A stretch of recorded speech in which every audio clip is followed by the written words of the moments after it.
INTZ is not SK Telecom and Brazil is not the Korea of the wildcards. After INTZ took a hard victory against the Japanese, critics were many. The Brazilian public expected an easy game. INTZ took 1 hour to win.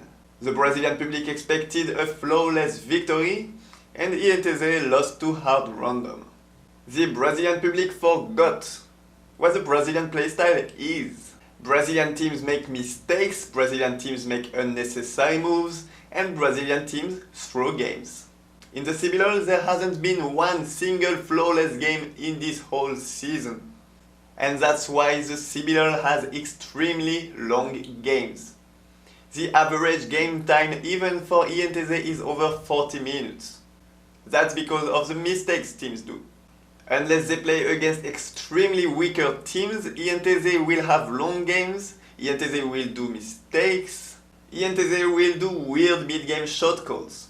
And that's fine, that's how they got there. It simply wasn't enough against better teams. INTZ will not turn into Koreans, playing perfectly refined games only because it's an international tournament.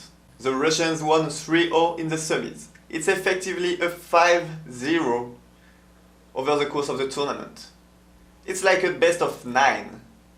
This was no shock from INTZ. There is no such thing as a shock during a best of 9. INTZ was just weaker than hard random. And would another Brazilian team have done better than INTZ? Maybe. Maybe if they were good enough to beat INTZ in the first place, you silly. The expectations that Brazilian fans have of international teams being weaker than national ones is misplaced. It shouldn't come as a surprise to anyone that international competition will bring stronger opponents than national ones. That's just how it works. It is time to embrace the fact that other regions are not that bad.